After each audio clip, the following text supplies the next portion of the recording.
John F. Kennedy was our 35th president, and his words that he said back in the 1960s still have a lasting impact on the United States today. John F. Kennedy is considered to be one of the better presidents that we have had throughout American history. He served in the United States Navy, did lots of work within the government, brought back some of the American economy, and he was part of the Equal Rights Movement and wanted to end segregation in schools and other public places. Sadly, Kennedy was assassinated by Lee Harvey Oswald while he was campaigning in Dallas, Texas. But his legacy still lives on today. One of his most inspirational speeches was his inaugural address. I chose this speech because John F. Kennedy, like many before him, was an inspiration to a nation. But unlike some before him, he followed through with what he said he would do in his inaugural address. He also admits to the fact that he is only a man, and some of his goals he can only start in his administration. He knows that he is but a man and can only do so much in his time. But he tried his hardest to set America up for the future we deserved. Therefore, at least in my mind, he is a highly respectable president among his counterparts. Even though John Kennedy was president almost 80 years ago, his words are still an inspiration to all and still applicable to what we are going through as a nation today.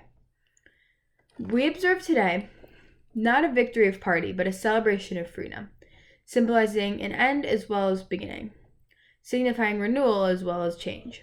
For I have sworn before you and Almighty God the same solemn oath our forebears prescribed nearly a century and 3/4 ago.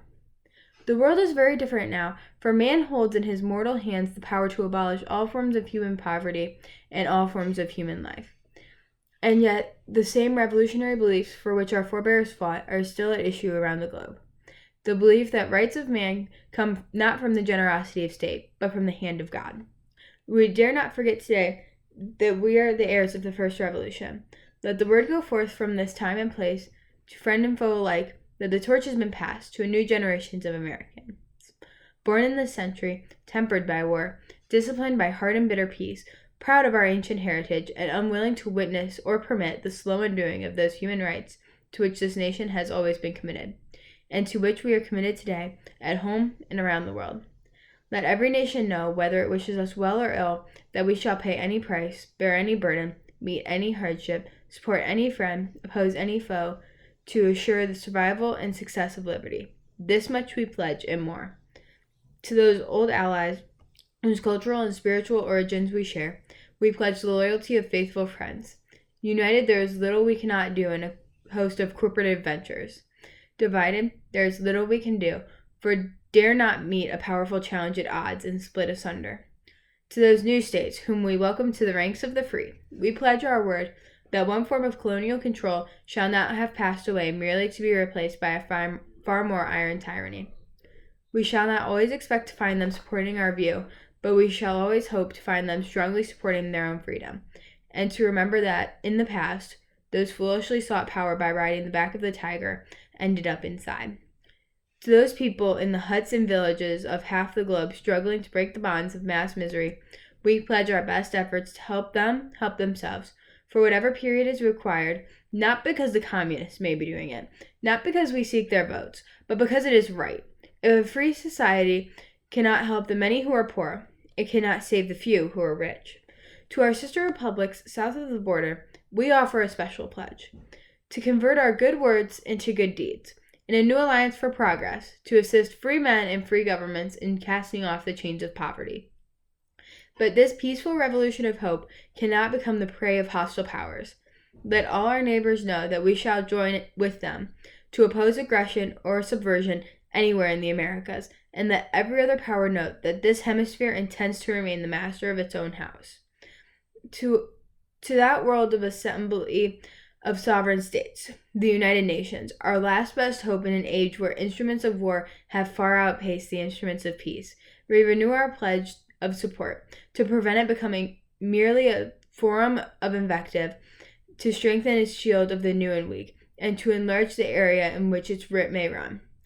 Finally, to those nations who would make themselves our adversary, we offer not a pledge, but request that both sides begin anew the quest for peace before the dark powers of destructions unleashed by science engulf all humanity in planned or accidental self-destruction.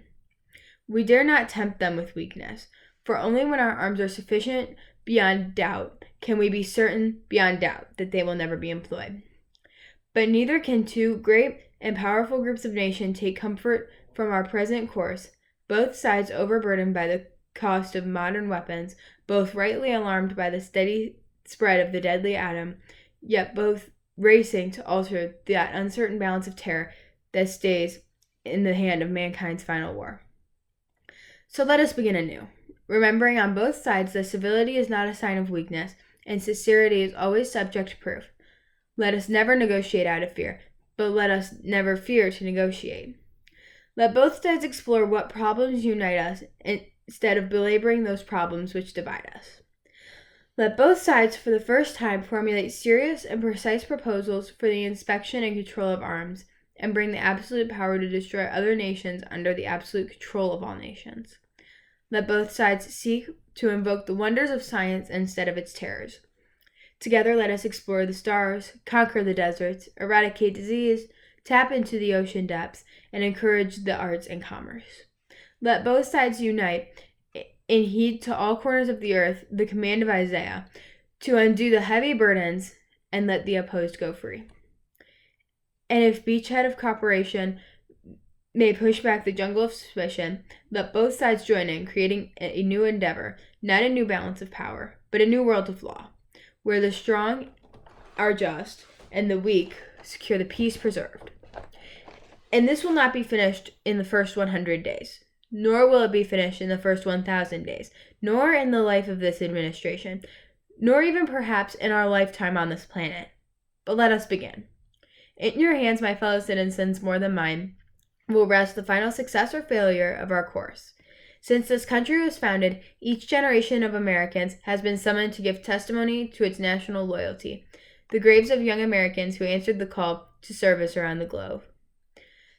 Now the trumpet summons us again, not as a call to bear arms, though arms we need, not as a call to battle, though embattled we are, but a call to hear the burden as a long twilight struggle year in and year out, rejoicing in hope, patient in tribulation, a struggle against the common enemies of man, tyranny, poverty, disease, and war itself.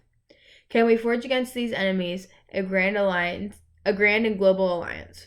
North and south, east and west, can we assure a more fruitful life for all of mankind? Will you join in the historic effort? In the long history of the world, only a few generations have been granted the role of defending freedom at its hour of maximum danger. I do not shrink from this responsibility. I welcome it. I do not believe that any of us would exchange places with any other people or any other generation. The energy, the faith, the devotion which we bring to this endeavor will light our country and all who serve it. And the glow from the fire can truly light the world.